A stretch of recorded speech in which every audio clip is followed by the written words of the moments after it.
you guys, I should introduce myself again, unless you guys already know. You've had me in class. I don't think. Okay. Dr. Jonathan Trouth. I've been a social worker for like 20 years. I've also been practicing while teaching. So I've taught for about 7 to 10 years if you include like part-time. I've been full-time the past 5, and then I've worked at Claremont Recovery Center, Ohio Mentor, and Lighthouse Youth Services.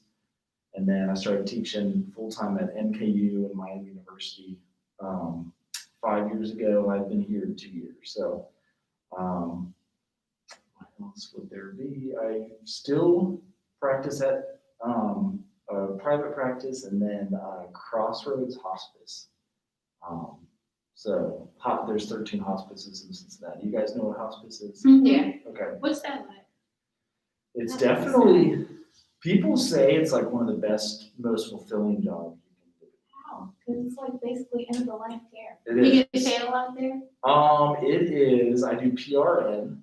I think you do need your master's, you get 25 per hour.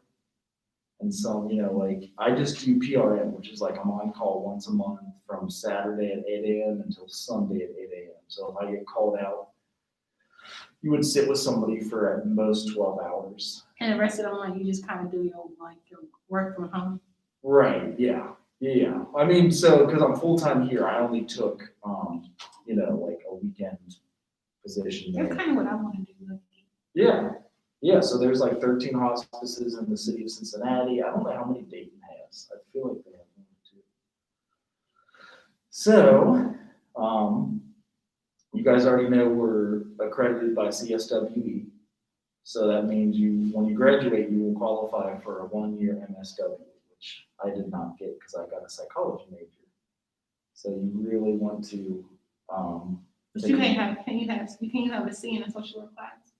You can, but you could retake it or something. You can't. Yeah, you could retake it. Yeah, it just has to be something decent. Yeah. Yeah. And the MSW program, they only let us get like 1 or 2 C's, or they kick you out. So, isn't that At least this crazy? is a year though. Yeah. Yeah, You have a 2-year internship, right? it is, but half of your internship will count from your BSW year. Oh. So you need 900 hours total. I had to do all 900 in my MSW program. You already get 450 in your BSW program. So that's the cool part. You cut out like a whole year at a graduate school, maybe $10,000, and you're done in like 11 months. It's legit. I need that. Yeah. I need it now. Yes. This year's been weird. It don't even It feel feels like like it's gone on forever. It is very weird. I do appreciate that we're like in person, even though we have to wear masks and do all that. I'm glad that we're able to like catch up and check in and get through groups. Now these PowerPoints used to have audio, and I can't find the audio anymore. So not the end of the world, but it's just weird because I'm used to having will this play or does it crash the whole system? I just wanted to get into, it kind of does crash it. Okay, it's working. Like the legal, ethical, and multicultural issues, this is a kind of easy one. So, stop me, oh my gosh, I forgot. It puts words up on the screen as I talk, it's so weird, I forgot that it does that.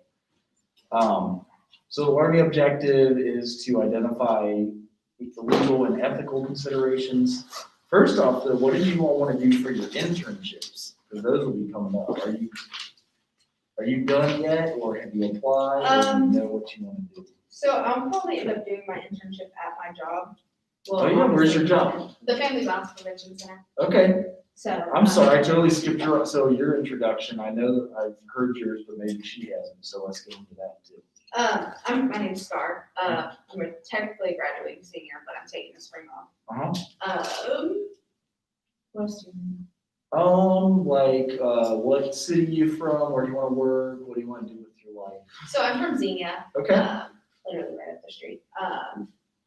After I graduate, I plan on moving to Cincinnati. Mhm. And then obtaining my MSW, and then after I get my MSW, I want to be a discharge social worker. Mm-hmm. At And the then hospital. eventually, Yep.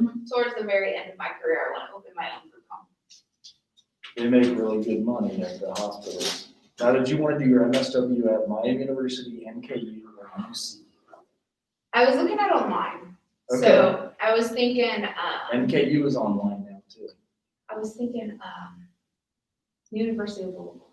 Oh, yeah, okay. So Yeah. That's what I was looking. So if you move to Cincinnati, move across the river so you get residency Mm-hmm. and cheap tuition that way. Yeah, that's true. That's what you want to do. I need to What, think will you about that. now? Well, is you'll pay out-of-state tuition if you're going to Louisville, and it's like double the tuition. Okay. And what did you want to do with your internship I know, I didn't think about it. and job or work? When do the juniors have to start doing that? Are you graduated in May? No, I'm a junior. Okay, so you do it your junior or senior year.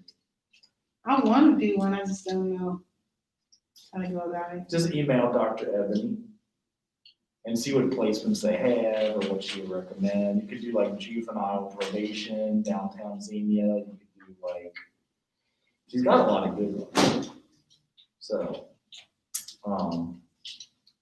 so where is the Family Violence Center in Xenia? It's in, so it's on Lower Bellbrook, Okay, so it's kind of in the middle of town, not really. okay, But we have a lot of interns from Central State right right, now, a lot of interns from Central State. awesome. And we have some from Wright State's master's program, and then we have 2 from Clark State, Mhm. so we have a lot of interns right now. Will you keep your job next semester? Yes, So maybe you could do your internship. so, well, I don't know how I'm gonna do 400 hours, that's my thing. Divided by 16 weeks, it is busy. A lot of people, what they do is they start it like as early as they can on December 15th, and sometimes they stretch it as far into the summer as they can. And that's the trick. It depends on your supervisor. Yeah, my only thing is my 6 weeks of maternity leave. And that would be May or So March. I'll probably have them in February. I'll have them in February. Right, So 6 weeks, that'll be beginning of April. yeah. I guess you could talk with Dr. Ebony about it. She would find a way to get it done, you know what I mean? Like, especially if you're working. You have all that saved up, so at least have some PTO. Yes. That's yes. good. Thank God. So my job, they automatic, even if you don't have like a lot of PTO, they still pay you for maternity. Cool. Okay. That's great. Well, awesome. Do you do any groups there? So I've participated in one, but Uh-huh. it's the basic one. It's, what is it called? Weekly planning. Okay. So, and then that's how we plan out basically everybody to help everybody plan out the week. The clients. Yes. Okay. Yes. Okay. Because maybe that could be something. I gave the girl circle that a lot of people like to lead. There's 8 or 10 different weeks that you can lead the group, because that's our big thing. 3 major assignments is observing the group. If you can observe one at your agency, that's fine. Some people do the AA meeting, and luckily those are online now, so you can like find a Zoom AA meeting. You just need to make sure it says that it's an open meeting, and then you write about that. That's the major assignment number 1. Besides like weekly discussion boards. Assignment number 2 is leading a group of your choosing. So if you find material online you mentioned, that would be awesome. If you use a group from your agency, that's awesome. And I put up the Girl Circle field manual. It has like 10 different groups, all the materials. Hi. So that's major assignment number 2. And then the third one is like writing a big, either a group proposal or a grant proposal for your agency or your internship or your background. Maybe try to give them $50,000 so they can fund your position next year, something like that. And a lot of folks do it from grants.gov, and I can put up an example of that on Schoology, so you guys have like a model. So, any questions about those assignments? What's the one that's coming up again? Probably observing the group first.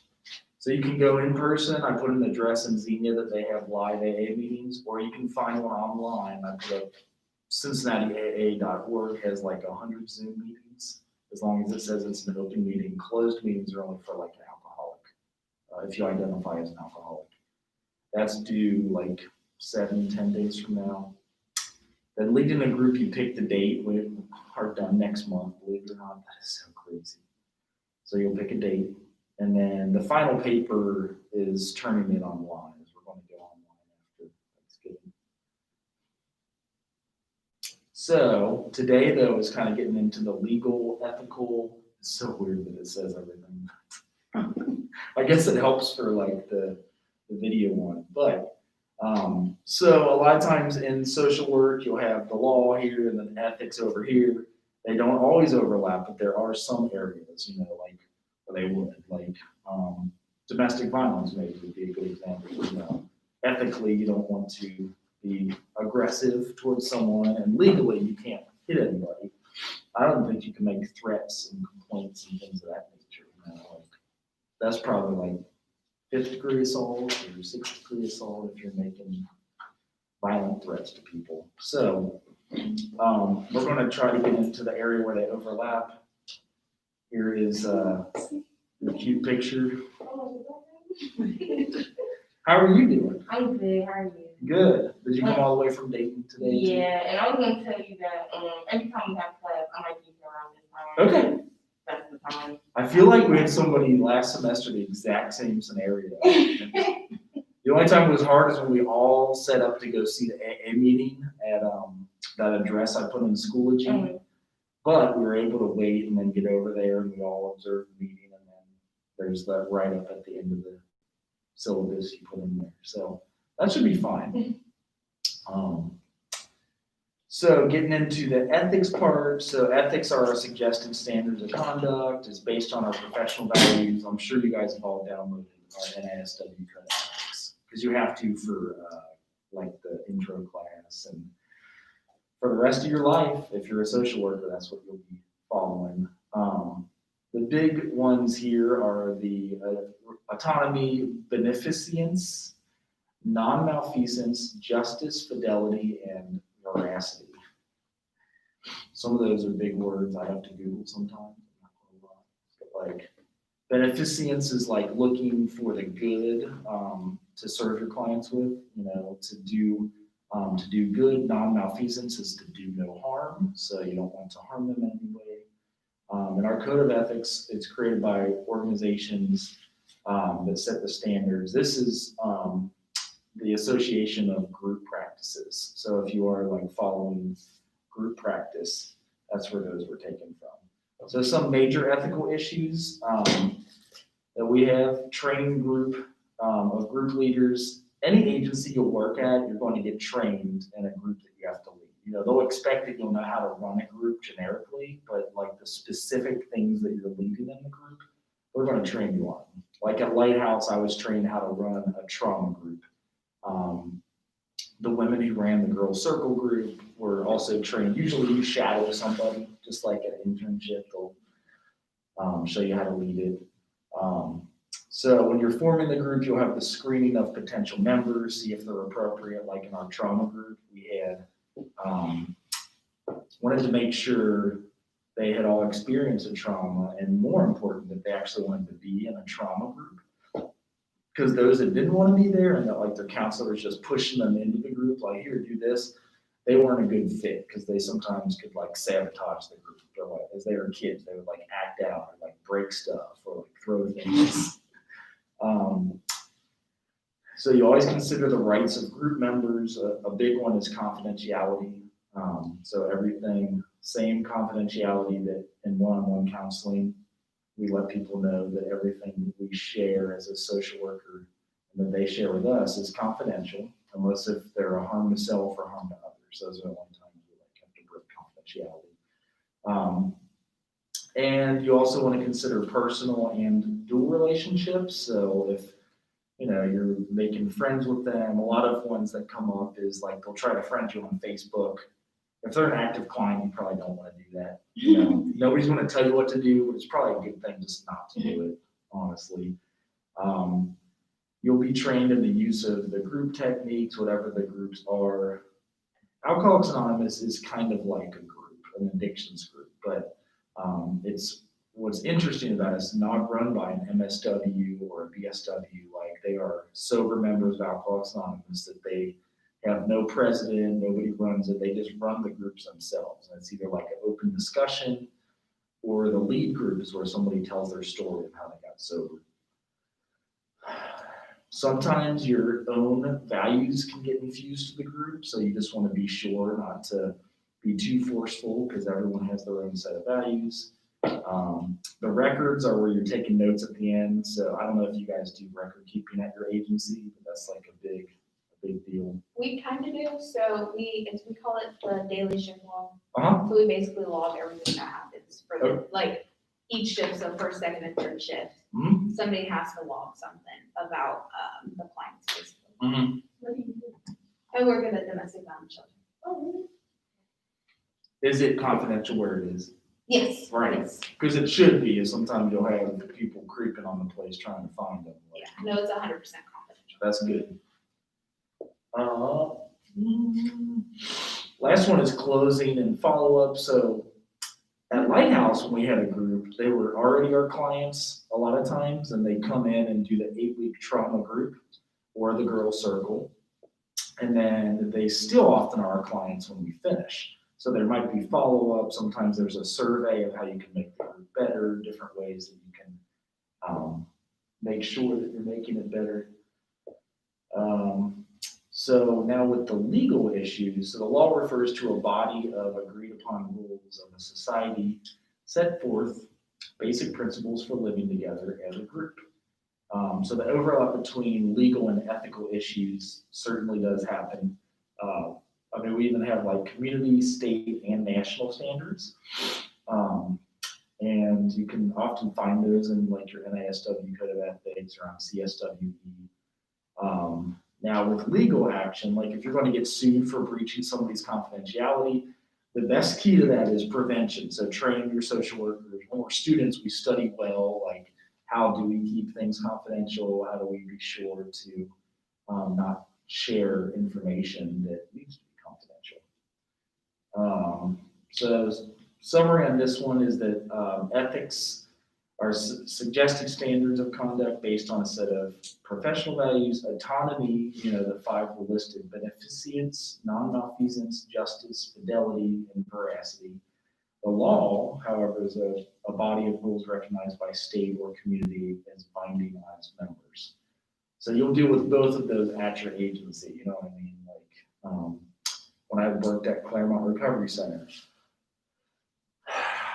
I'm trying to think of, you can look up how social workers lose their license. That's like a good way to find out what not to do ethically and what not to do legally. The dual relationships thing, like somebody hooked up with somebody in one of the groups at Claremont Recovery Center, you can't do that. I do believe social work is for like the life of your license, whereas law and the medical profession are 5 years, and I always found that to be weird. That like social work was so much longer in law, and doctors, lawyers and doctors are like only 5 years after you finish with the client. There is overlap between ethics and law, and the group workers must be familiar with both in order to make the kinds of decisions necessary to promote effective outcomes for their members. One that's coming to mind recently is like the medical marijuana stuff. So that used to be illegal, and now people with anxiety in Ohio, I believe, can have a prescription for it, which is brand new. And at Claremont Recovery Center, where people are like trying to get off probation or something of that sort, they're trying to stay sober, So even alcohol, which is legal, they're legally able to drink it, but the group is for them to get sober off of it. So it's something that needs to be kept in mind and worked with, in the long run.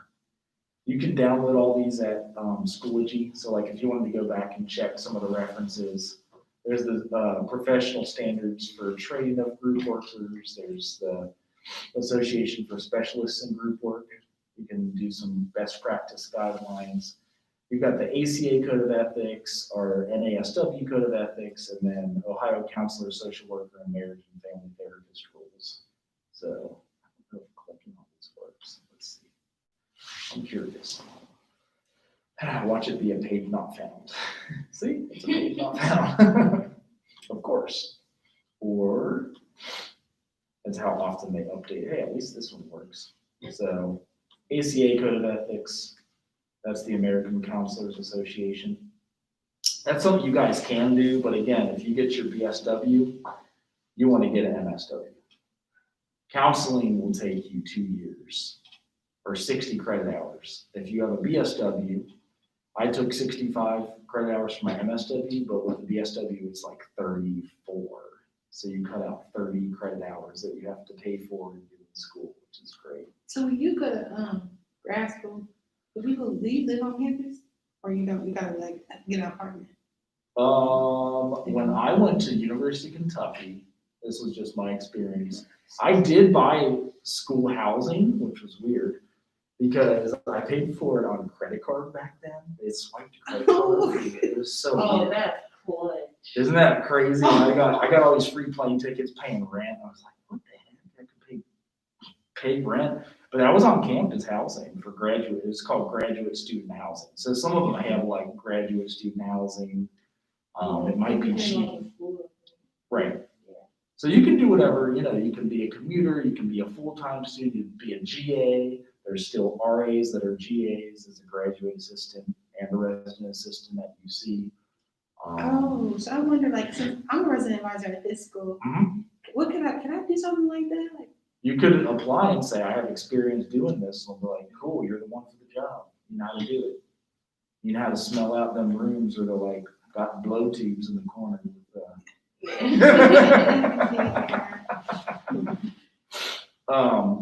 What else they have? If you work on campus, you get free tuition. That's pretty cool. Like if you just grad the school? landscaper, yeah. Yeah, it depends on every school that you go to, Yeah. but if you're just like the maintenance man, you get free tuition. If you're the freaking janitor, you get free I'll tuition. be the janitor. I know, that's what I'm saying. Exactly. I'll do it for a year. Yeah. I always worked at the library because then you could get all your homework done. And like, cause you're just sitting behind the desk checking people in, you're like, homework. It doesn't pay great, but I think I got $7.50 an hour back then. That's messed up. It was messed up. All right, our second half is diversity in groups. So identifying multicultural issues related to group work. You may see some of this in the domestic violence shelter. If you have lots of different ethnicities and cultures coming together.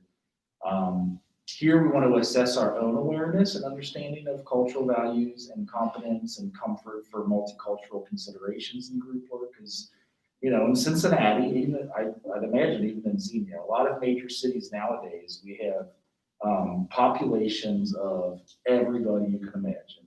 I'm thinking in Cincinnati, in specific, we had to lead a group, and I always talked about them in the classes last year, of asylum status Burundian refugees, and then also folks from jail of Guatemala. So just learning their culture and the country they came from, and even our own culture and like our historical beliefs and values. So diversity in groups. If you guys were to finish this sentence, what would you say? Diversity exists in...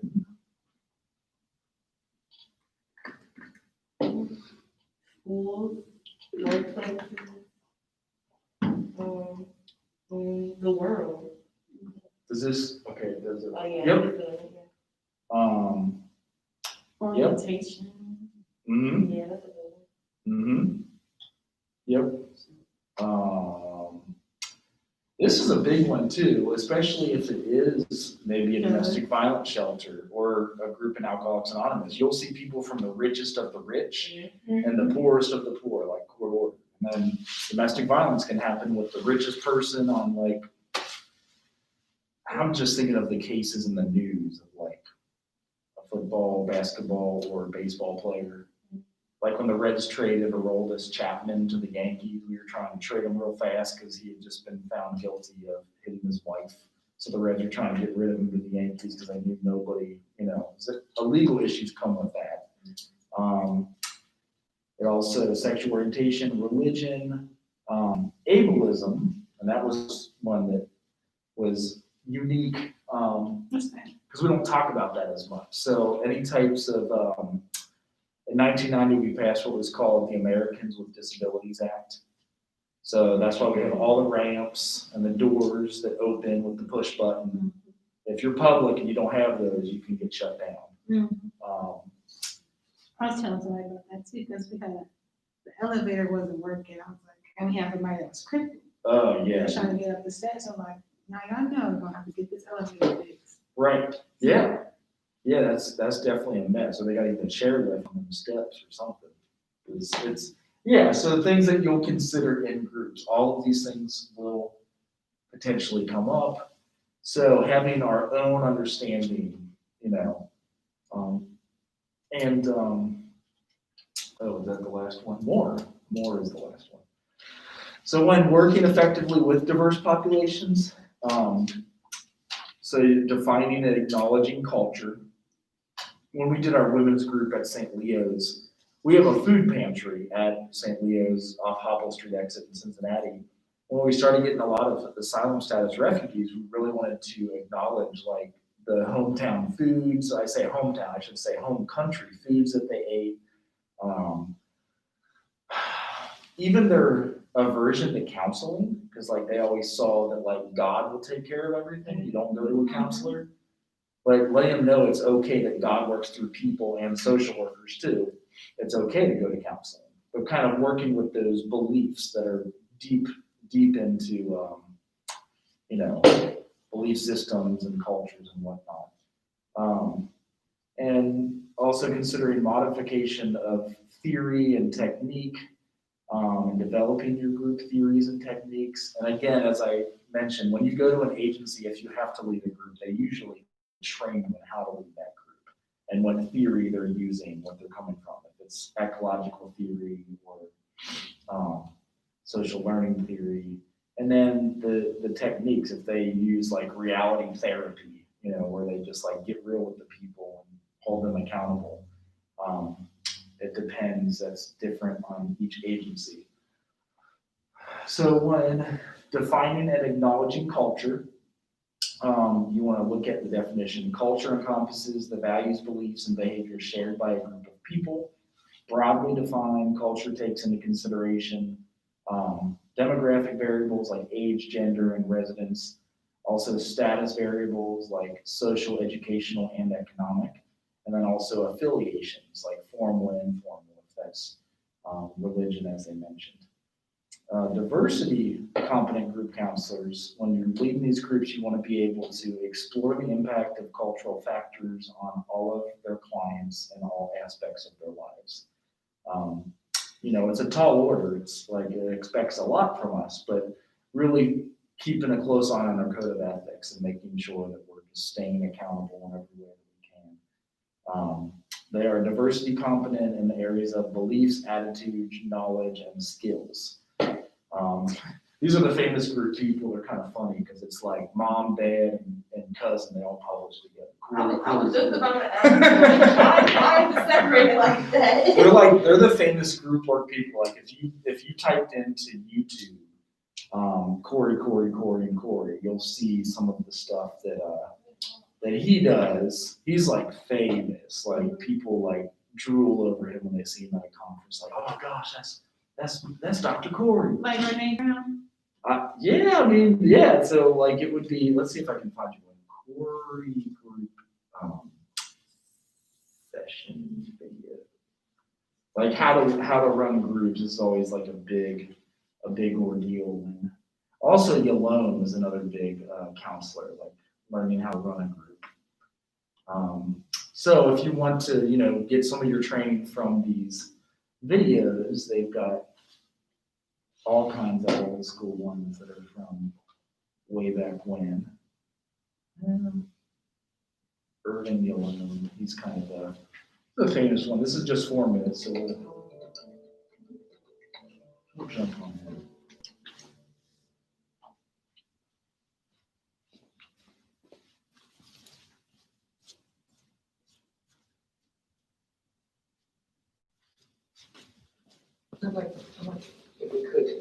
still to that question of. 1980s. People have right here who they've seen of one another in this league. You have any thoughts about that? Well, I'm a little worried about Alice because she's so quiet. You just sit there, you don't have very much to say this afternoon. You know, it takes me a long time to get comfortable in this kind of group. It just seems so intense here. You know, like every word is being studied. I'm just afraid to what others will think about me. Well, I saw you smiling earlier, Alex. I thought that you were judging me. Can't judge nothing. I didn't get that. I just felt she didn't want to be put on the spot. Ellen, I noticed that you attempted to take the focus off of Alice during the introductory round. You seem to be very sensitive to her discomfort. Well, I disagree with that. I don't believe that he was being sensitive to her. I think he should have given her the full time to say what she had to say. I think Alan may have actually just wanted more time for himself. How do you feel about that, Alice? Let's check that out. It's not true. I don't want the spotlight. You know, I'm very shy, and in fact, when I go to parties, I make it a point to come in late so that I can help the hostess clean up the glasses. How was it for you staying with Alice? The glasses are clean. Actually, I thought about bringing some coffee cake at the next meeting. And maybe some glasses. Think more about your experience, though.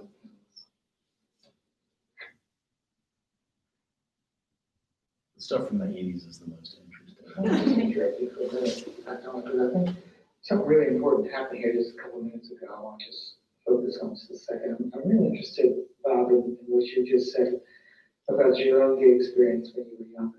Have you ever said that before to anyone else? Once, 10 years ago to my therapist. And until this moment, this group, you've never told anyone else, never told peers? No. I've never told any group of people that, no. I have a hunch that that was a real gift to Alan. I don't know, I guess I get so wrapped up in my own emotions, I don't think about other people's feelings.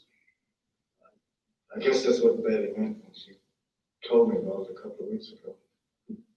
But Ellen, I don't think you're still acknowledging Bob's gift to you. I guess you're right. I don't know why it's so difficult for me just to come out and say thank you. I mean, thank you all, because you all have been supportive and you've all helped me. I appreciate it. I got it off my chest. That's good. You feel finished, or there are other parts of this you want to work on today? Well,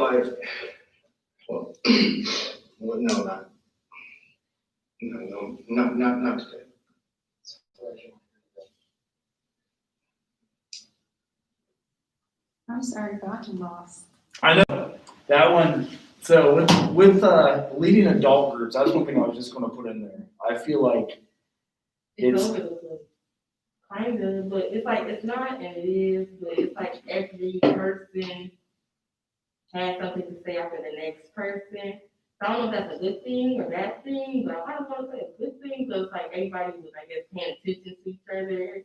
So they all bring in their own dynamics. You know what I mean? Like, Who was the leader? Was it just the man leader, or was there a woman? Was the leader? Irvin Yalone, the guy with the glasses. So it was just him Yes, that was the leader? And Yep. it was- see, I thought the woman was helping him too, the woman that sat next to him. it is possible. Okay. I just know of him as like the publisher, but that whole thing there is exactly why I actually like working with adolescents more than I do with adults. I don't know why. You know, other people prefer to work with adults, but I'm the same as you. Like sometimes I get like kind of lost in what's Yeah, I was like, I thought the girl was just nervous. She didn't want to talk about people, and I thought he was going to say something to help her feel like it's okay, is she more comfortable? But then they start talking. It's so just they because start- they're all coming from their own, So, I like, didn't think you, what? What y'all have to do with her not wanting to speak? It was different, but I did like how he kind of let them have the floor. mhm, He just let them talk because I feel like some people are kind of like the first girl was, she was uncomfortable. So sometimes I don't know, like I think of it like class, like sometimes if a teacher is starting a discussion and if a classmate was to start something, I can kind of connect more with my classmates, Right. my professors. I kind of feel like that's what was happening there. yeah, yeah, I think somebody stood, then like somebody tried to stand up for her, then some other people will try to stand up for them. I don't know, like. right, yeah, so, and again, this looked more of like a anxiety group, or it's a psychotherapy group, so outpatient psychotherapy. I have a friend who runs the veterans, group at, Beckett Springs. It's every single night for 3 hours. And I keep on asking them for, This every night? well, it's, I mean, Someone like this? it is, yeah, so for 3 hours, and I honestly, I mean, I know that it's first responders and veterans, so those are usually who shows up. Sometimes it can be 2 to 5, and it can be as many as 12 to 14. And just kind of talking through their reason for being there and the struggles they have as first responders. But it's a long, long time, you know. But that's a lot. I And know. then, I was like, that's a lot for your mental, Right. it's, every day, Whereas the trauma group at Lighthouse, we had it once a week for 8 to 10 weeks, and then yeah, I think that's a little bit reasonable. Right. 1 or 2 days out of the week, but right. that's a lot. And I feel like he does cycle through the veterans every 8 weeks, so like they'll kind of start new and then graduate or finish. So everybody's at a different stage, but it's you know, some people love groups. I will say agencies love the heck out of groups because at a Talbot House, if they have a DUI group, they can have 1,000 people in the group. And you bill at $33 an hour for the group. Whereas like an individual session, you bill at like $100 an hour for one person. But if you got 1,000 for an hour for $33 an hour, it makes the agencies a lot of money. We don't get paid a lot of money. So agencies love groups, you know, like you can take on a lot of folks. You can serve more people. I guess that's one of the good things is you can serve a massive amount. I'm more of like an individual therapist. I prefer the individual counseling. So everybody has their preferences, you know. How are the groups where you guys do at your agency that? So typically, it's just all the adults. The children, they go to, I call her a bona fide babysitter, but that's not her. Right. That's not her title. Does she have a like degree or a? She has a bunch of certificates. Mhm. She's child development specialist. Right, yeah. That's what she's called. Is that how you keep the license or whatever? Yeah, she has like a bunch of certificates. Okay. But they just said, well, we don't have groups right now because of COVID. Oh. But, so we haven't had groups since, I forgot about that. we haven't had groups since January. Oh my gosh. January, February. So it's just once a You just month? reminded me of something. What's that? It's on topic, but it's off topic. Okay, all right. You want to finish first and then I'll answer? Yeah, that's right. So we haven't had groups since like January, February, and it's once a week. Okay, It's like every Monday. It's at 9 a.m. every Monday. Right. once a week. what's it, what do? I don't know, I wanted to do this program, and it's like a, kind of like a group type thing. Mhm. Like, you ever seen Freedom Riders? Yeah, is that, And she did the one thing with sparkling cider, and she like had them step out, and they was she tell them like, you know, it was like a toast for change mhm. and stuff like that. I think that could be a good tool for like groups. Yeah, group therapy. yeah. Yeah, one group we had every week at Claremont Recovery Center was with adolescents that were court ordered to our program for addiction recovery. We had the family group, and that was crazy. Is you'd have the mom and dad yelling and like the kid crying and like, so you get some extreme emotions with some of those. So just being able to like keep your cool and stay on point and give everybody equal floor time, you know, that's. So a big part of it is you're almost like managing to make sure it doesn't get out of control and somebody's picking up a chair and throwing it at their kid. And people like is group I don't know how to say this, why do you want to say this? Is groups like it's like a big therapy session, basically, right? It is, So, you learn like- from each other, yeah. Yeah, Yep. so do people get like emotional during that time? Oh, yeah. Like, are we taught to like how to cope, not cope, but like deal with it, or how to, like, do you stop and like, do you notice them? Do you want them to be in the spotlight, or do you just keep it pushing? Sometimes you do, so depending on the agency you're doing the group for, they're gonna do the specialty training that you'll need for that. Like if you do any certain type of groups and how to work with it, but, I will say every agency usually has at least one group, you know, that's just kind of the way they go. Our group at St. Leo's, Food Pantry with the Refugees was a women's group. That was a big one where we would teach them. ESL was part of it. Teaching them how to cook and work with the food from America, from the food pantry, and just like sometimes basic stuff like how to, you know, pass the citizenship test and get through some of those. So every single one is different, but yes, the ones that are very like emotional, or if you have issues like that come up, sometimes you may have them go off to talk to their individual therapist if it's like an inpatient addiction treatment group. Sometimes you'll work with that emotion and like the whole set of people there can work with them and you learn from one another. And I'd say addiction recovery is probably the biggest one where you have like a group accountability, and you're all like asking if they went to places that triggered them, or if they're going to their meetings every week, are they doing 2 meetings a week? Are they doing their self-care? Are they, you know, doing everything they need to stay on target? So I don't know if that answered your question. No, it did. I just want to make sure, like, are we like taught to, Right, taught how to deal with that? Because I don't want to get there, you know, yes, oh, you get stuck, you know, like, do I help them? Do I send things? Do I Yeah. help them? But, okay. so usually you'll shadow somebody who's leading that group first, and that's how you kind of get eased into it. And then they may consider you an expert after one set of 8 weeks. You know, that's what they did with me, and I was like, oh my gosh. So the trauma group, the person who trained us, they did about 8 weeks with us, and then a few weeks later, like, okay, now, John, you and Martha are gonna lead the next set of trauma group. And, you know, it feels like you're put on the spot. Was you Like, nervous? oh my gosh, yeah. Oh yeah, and then you at least have the materials. That's why, like I said, in Schoology, if you go to the group, it's helpful there because, sorry, 85 windows open as usual. Schoology. You know what I'm gonna say. I know, somebody, I was at supervision at the hospice today. And they were like, dude, you gotta close some of your windows. Like, nope.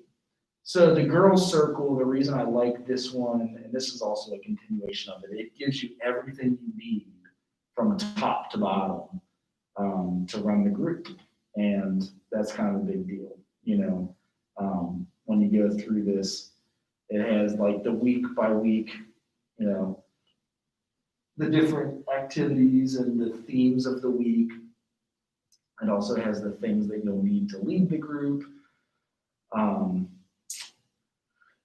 And these are ones you can pick, you know, week 1, week 2, week 3, week 4, week 5. If you want to use this as your material for the group you're going to lead in the next 7 weeks, I can't believe we're done in 7 weeks in person.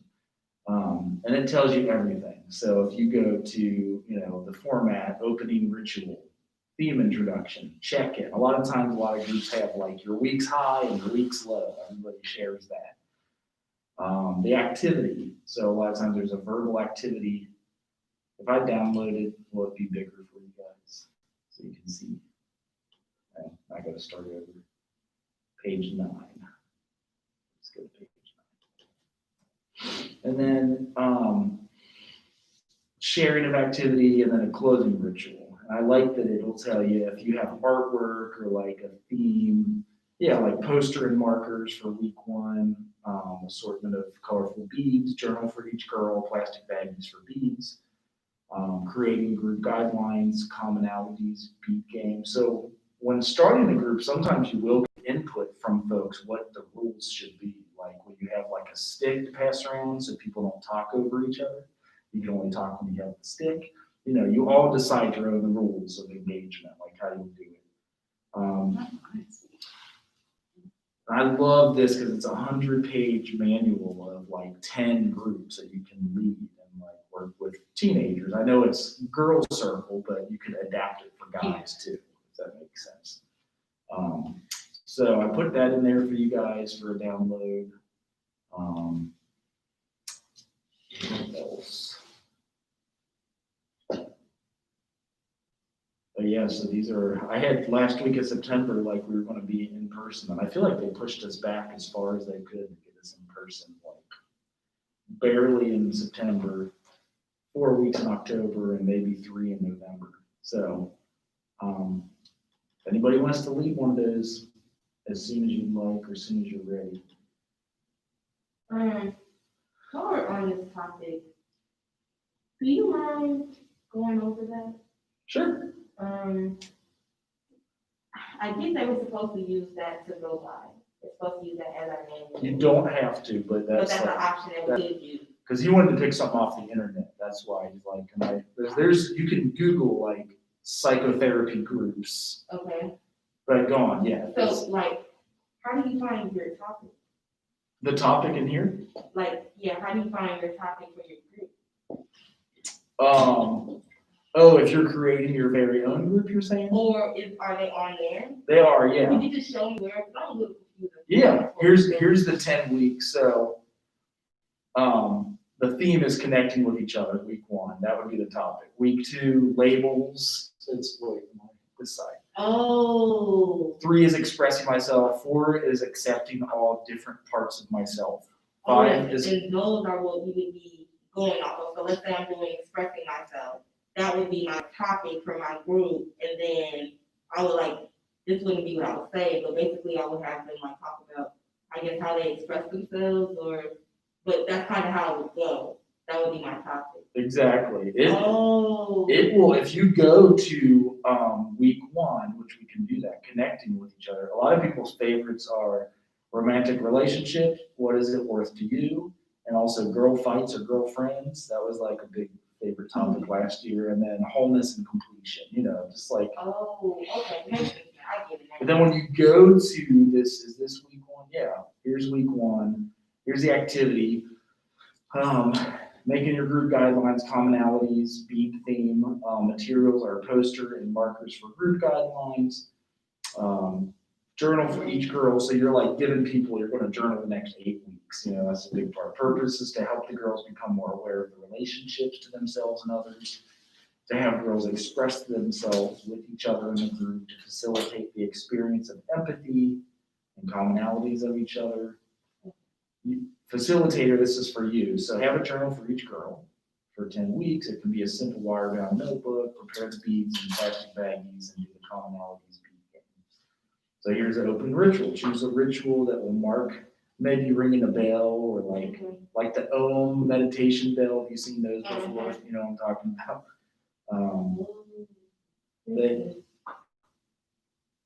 And this is what you're asking us to pick a date for. And I guess That's correct. Yes. Okay. And would the group be our classmates? That is correct. Okay. Yeah. So we kind of like role play and play along. Oh, Like, so I got it now. Okay. that's I'm the on best. Scooty, by the way. What's that? I'm on Scooty, by the way. I'm looking at you. Cool. Yeah, that's fine. Oh, I'm texting, so. My friend said, "Are you still working?" honest. My friend's like, "You still working?" I'm like, "Yes." He's clearly, he just got married, and the person he married has 7 kids. He's like, and everybody told him like, "Dude, Does he have any? Did he bring his? no." You don't No. have any? Oh, And he's my age, like I'm 42 and signed my, up for a He can lot. sign up for something. and Cause I'm he's- one of 6, so. And his wife's ex was an abuser.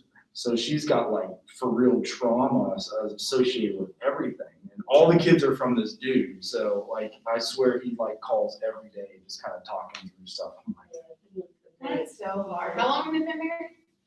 he got married on September 20th. Oh, so it hasn't even been a Have they known each other for a while though? They've known each other for at least a year and a half. Oh, no. I I don't know if I can sign up for 7 kids. Granted, I'm about to have 2, want so. to. I know, right, I know. Twins. Congratulations. Thank you. Yeah, I'm sorry, I get excited when I hear that stuff. yeah. Thank you. I'm just pushing Irish twins by name, so that's. You know, he's a different one. I don't know how you're gonna do it. I don't know how I'm gonna do 2 at once, let alone 2 You that's have 10 months apart. So I had my first on June 14th. She was This on- year? Yeah, Oh, you have a baby. so I'm an old dad, and then we found out we're like 7 weeks, 8 weeks now, so Oh. we're killing it. We're both old, but not that old, so we're like. You're gonna pop out one more, you're gonna Y'all have got it. you Y'all gotta got have it. 3. Right. You gotta have 3. She's 35, which they consider geriatric. Oh, she's fine. One of my coworkers is 38 and she just had a baby. Dang, okay. So, you Yeah. guys are good. Yeah, so we're trying to I try to do everything I can. That's why I put half the class online, so we're done by like 7. Yeah, makes sense. What were we saying? That's a lot. I mean, well, obviously you don't know the gender yet. You can test it on week 8. So no, The okay. twins can't. So no, listen, with twins, you can only get one gender. Are you serious? So I found out I was having a boy, and then when I was 14 weeks, I went to a specialist, and then I got both genders, so it's a boy and a girl. So they scan for both, but the blood test is for. So you don't have to buy one. That's what she was saying, yeah. And then I'm open, I mean, we're just excited. I'm 42, I don't even know if I got any juice left, so I'm trying What do to. you have now? A girl. Yeah, you guys have What's her name? Isabel, Philomena, So pretty. all My the names are saints. so boring. Yeah, so we're definitely excited. It's like we're dying, okay, I still have 5%. I just wanna make I sure. have a charger. Oh, Oh wait, no, it's in my car. Just kidding. for these weird things, I've never Yeah, had that. I have one in my computer. car. You have I'm a good. charger? Have you ever seen, the C drive? Have you seen the C drive? I never knew what those were until I bought, it was like on sale for $6.99 on Amazon. This is $10. That computer? Yeah, I paid so much for this computer. because I think it was normally $1,700. I paid $1,300. Right. So I was like, and I've noticed even since then, I was just like, and they let you get 0% for 12 months. I'm like, all right, $61 a month, I can do this, even though they cut us 5% last year. But everything's gonna be okay. So here's what, yeah, all your materials are in, your icebreaker, your guidelines, it tells you what to say, like if you need a script, it's okay, you'll eventually memorize it if you're doing all that. So are we getting graded on this? Right, this is one of the major Okay, 3, because observing the group, writing it up, that's the first one, that's the AA or at your agency. or something like that. Okay. Then leading the group, that's the next one, and then writing either a group proposal or a grant proposal is the final So big grade besides discussion. I have a quick question. So we can do any presentation on any topic, basically. So Yeah, like a therapeutic group essentially. So, for example, like my job, our theme of the year is self-care. Mhm. So could I do like a therapeutic group on Mhm. self-care? Absolutely. That would be awesome, because we all need that. I was even want to run my self-care PowerPoint again, but everybody I've had before is already sick of it. So yeah, they give you a lot of materials here, like. Do you have a rubric? For leading the group, Mhm. I can look one up. Yeah, yeah, I know those are big. It could be in the syllabus. I know it'll give you all the like things that you're looking. That assignment, but when I actually do my leading the group, I can do my own topic, right? Right, yeah, you can do your own topic, absolutely. Yep. So yeah, it kind of covers all of those, and have your closing ritual, and then it probably dives into week 2 after that. Yeah, labels, exploring new perspectives. So I hope, yeah, I think this is the most clear booklet I've found. That's why I shared it with you guys. We got it at Lighthouse. I'm probably only supposed to share it for educational purposes only, so don't go sell it on the street. Or if you do, just don't tell me. Corey. I'm trying to, How do you move to the next slide? The arrow next doesn't do it? Okay. But like, you know, how normally you see it on the It's side. probably a thing that you can click, but that was. All right, so yeah, the other diversity things like you want to consider the surface dimensions, music or food. You can also have the deeper dimensions of faith, religion, values, language, and family structure. I'm sure at a domestic violence place, you get someone of every single culture Yeah, available. so we have a human trafficking victim. Oh, Well, human trafficking survivor. survivor. And she's literally, I don't know how she does it. Mhm. She's always so happy. She always has a smile on her face. Oh, But she has an amazing story.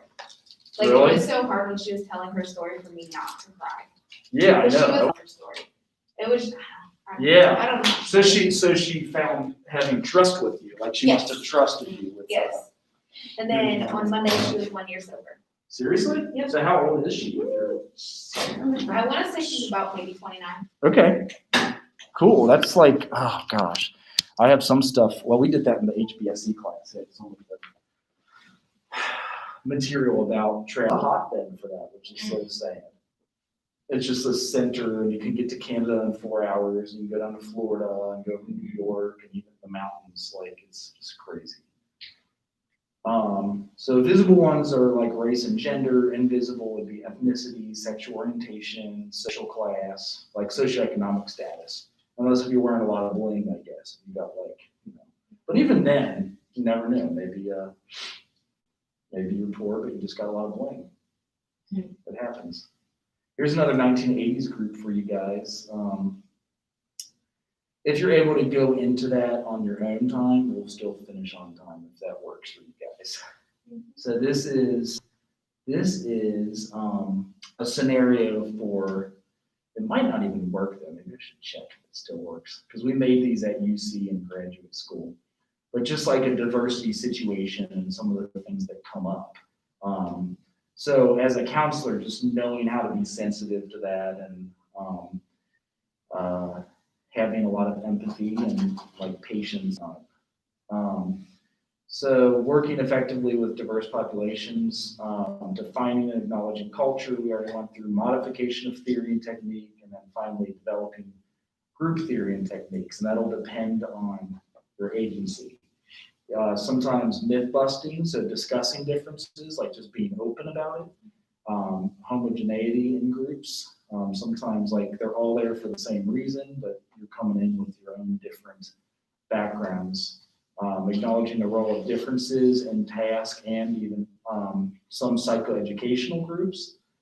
So sometimes a psychoeducational group may just be like STD prevention, or even like self-care, if you were talking about that, like just being informed on how important it is to do self-care for yourself, but then recognizing each person will do it differently, and culture may play a role into that, you know, like their background or how they were brought up.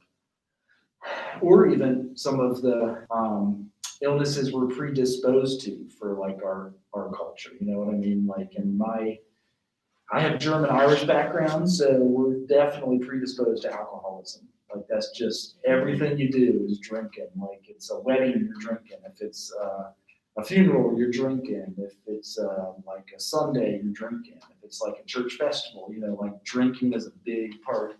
And a lot of other cultures, drinking is a big part too. But just recognizing those differences. So again, this is kind of when you are at an agency, you are still making money off it. So you're recruiting group members, you know what I mean? Like, yes, we serve folks, and at the same time, it pays our bills, and so you're recruiting folks that are appropriate for the group. You want to have enough to keep your agency open. Screening, making sure they're appropriate, like I shared with the trauma group, with adolescents. One major thing was that they all had a trauma in the past. The other major example was that they were willing to go through the trauma group. And one time we got a kid, his counselor forced him into it. He did not want to be there, and he definitely sabotaged. And we noticed that about halfway through and suggested maybe he come back when he wanted to be there rather than counselor just, wanted to get him into something at the time. So the planning and strategies, that would be like your manual that helps you, I don't know why I keep clicking on that, this one. Different things that you're going to plan for it. That's a good example. Then also, as a leader, you will be the group leader as the social worker. I also still like making our own clients the experts, because there's a lot of things that we don't know as social workers. Having a little bit of humility can go a long way. Like if you're a know-it-all and then, I'm trying to talk about trafficking or alcoholism and I only got the book smarts, I don't have the street creds. You know what I mean? Like I really have no idea You what's have to listen to how it really goes down. Yes, so that will go a long way. That will certainly go a long way with what you do. Increasing awareness and ability, consultation, immersion into the topics you're talking about. Checking in is huge. Sometimes it's easy to like skip right over that and try to get to the material, but just seeing where somebody is, they might not be in a good place, and a whole lot of the group is actually talking about what happened today and not the topic that you had planned, because somebody's not going to listen to you if they're like messed up from today or don't feel safe. Like you said, that person wasn't going to share with you until she felt safe, and when she felt safe, she shared with you, and that often happens with trauma. You have to create a safe space and environment for people.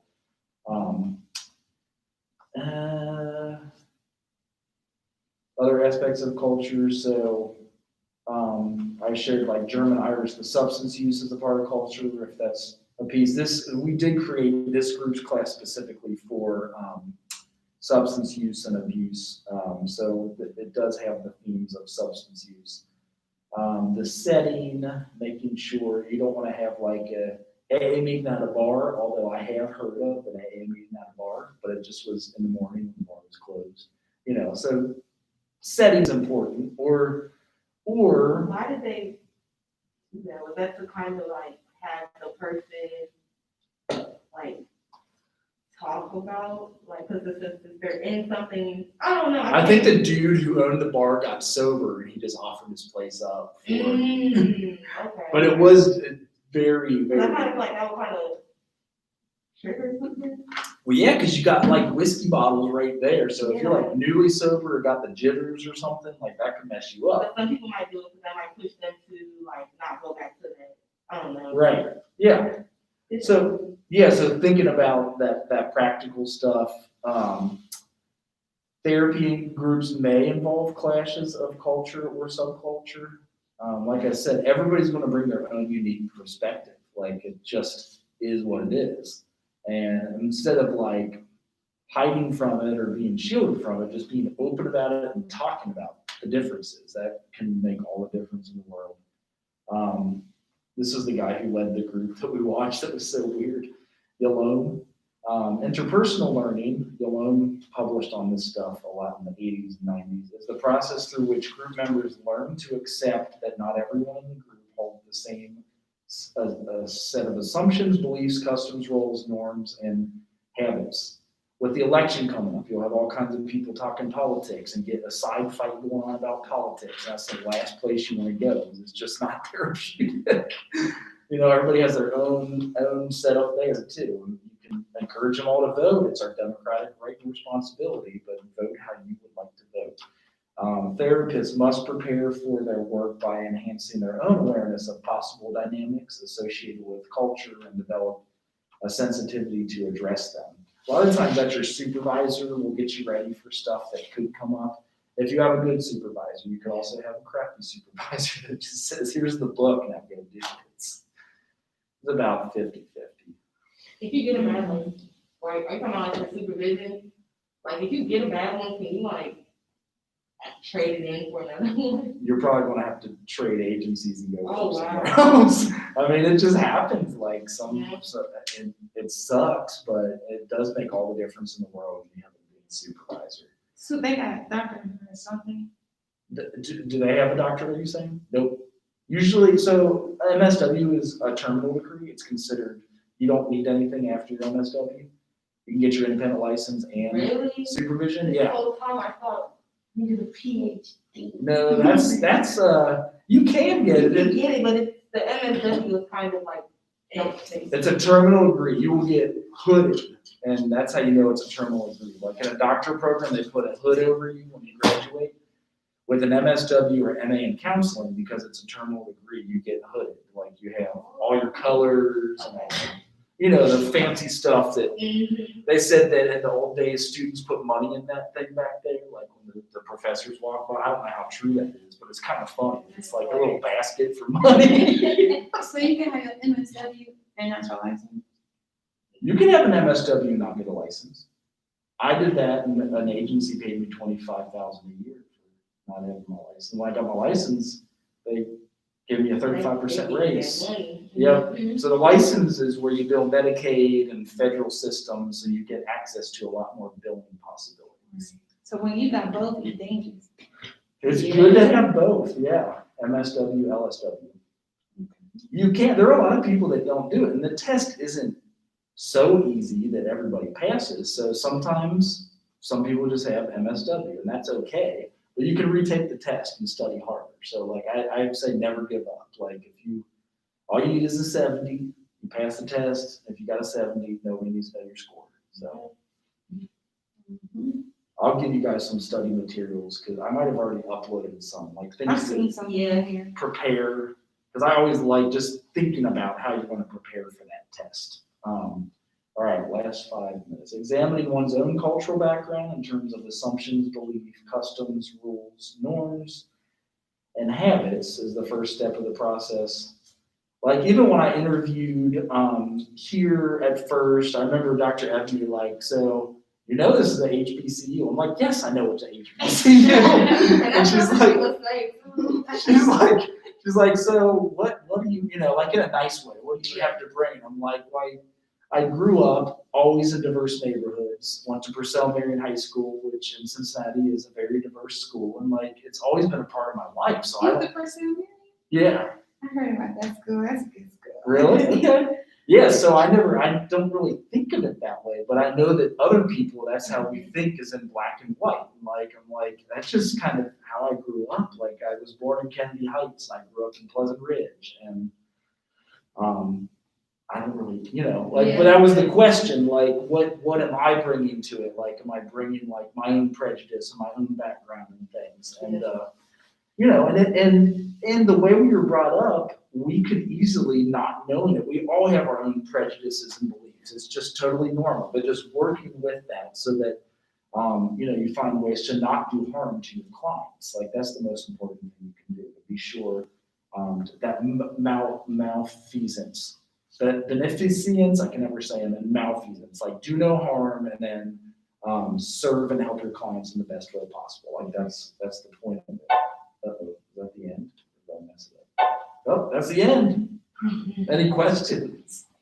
Well, I kind of have a question about, it's not class or anything, but this stuff is kind of, it's not easy, but if you take in other classes, it kind of builds it's like stepping stone. So this stuff is kind of, I took a multicultural class Right. for social work and stuff, so it's kind of, I like it, I'm kind of getting it. But I'm more of like grad school and stuff, because I'm graduating in May, and when do I take that test? Or am I supposed to take that When test? you apply to graduate school? Yeah. So, That's one of my questions. those are due in usually pretty soon, Yeah. January 15th. Mm-hmm. I forget which one is advanced standing, February 15th. So non-advanced standing, January 15th, or vice versa. Explain it, man.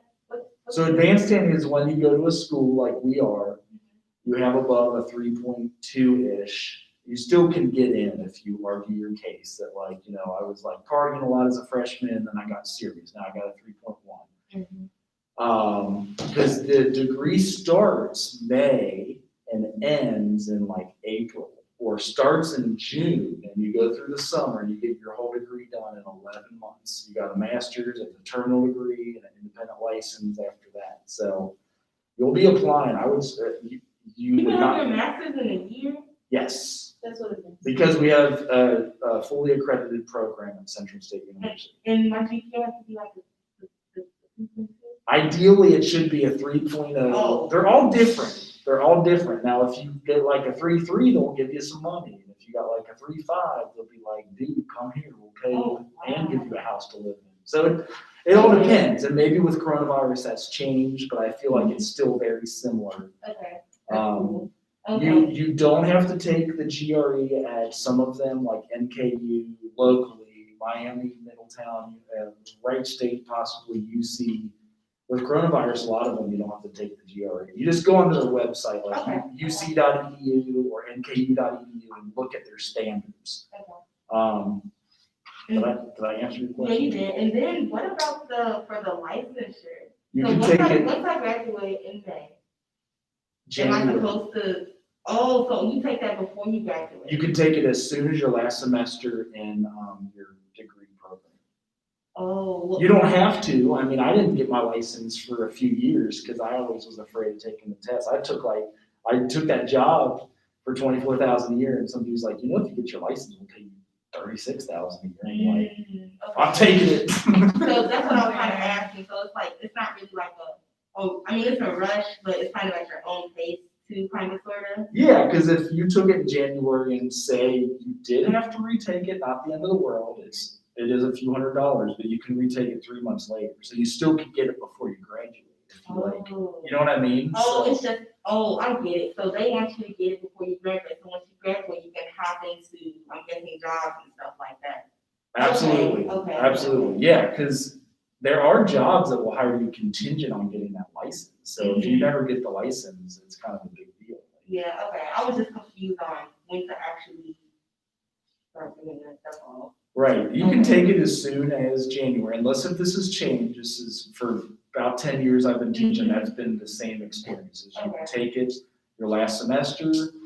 You got to get like your little transcripts and things of that nature. Send it to like cswmft.gov. Like what does that stand for?